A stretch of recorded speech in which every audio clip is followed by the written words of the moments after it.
Hi, I'm Sarah. Welcome to the Daily English Show. Today's mistake comes from a diary entry I read on Lang 8. Someone wrote, "There are lots of natures in New Zealand and I really love it." If I corrected this sentence, I'd change it to something like this. There's a lot of beautiful scenery in New Zealand and I really love it. I've often heard people use the word nature incorrectly. If you're describing the natural beauty of a place, I'd use a word like scenery or landscape. For example, instead of saying the nature in Hawaii is beautiful, I would say the scenery in Hawaii is beautiful. The site I recommend today is called New Zealand on Screen. This is a good site for people who are interested in TV and movies from New Zealand. They have things like old TV shows and short films and movie trailers. And they have a section called Screentalk, which is interviews with people in the TV and film industry in New Zealand. And the cool thing about these interviews is they're all licensed with a Creative Commons license, which allows you to remix them. So if you're looking for some video material to play around with, then you might be interested in checking out these videos. Kia ora, in Stick News today, the Canadian government has dropped plans to make the country's national anthem gender neutral.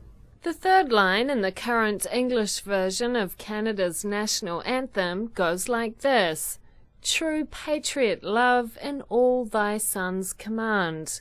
Recently, the government announced they were thinking about changing that line to make it gender neutral. However, many people complained, so a few days later, they changed their mind. And that was Stick News for Wednesday, the 10th of March. Kia ora.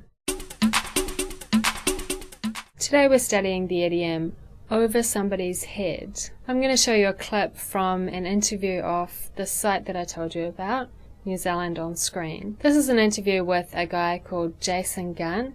He used to be a presenter on a kids' TV show, and he's talking about the humour on that show, and he says that some of it was over the head of the kids. Over somebody's head means too difficult or complicated for somebody to understand. And there's a gesture that goes with this interview, like this, and you can see that Jason does it in the clip.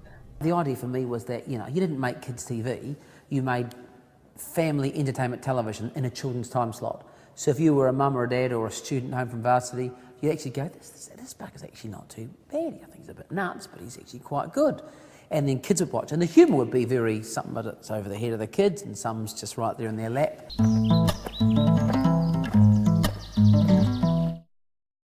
How was the event on Sunday? Has it changed that much?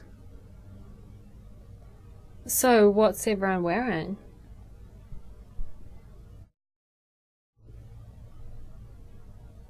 It was good.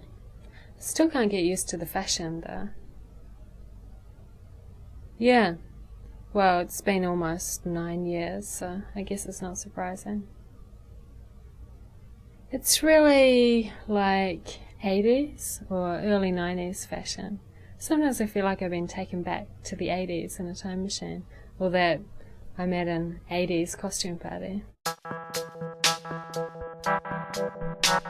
To make you feel too proud of yourself in a way that other people find annoying. A head. B, bang your head against a brick wall. C, bite somebody's head off. D, go to your head. E, over somebody's head. Go to your head. Too difficult or complicated for somebody to understand. Over somebody's head. To keep trying to do something that will never be successful. Bang your head against a brick wall. For each person. Ahead. To shout at somebody in an angry way, especially without reason. Bite somebody's head off. And that was the Daily English Show. See you tomorrow. Bye.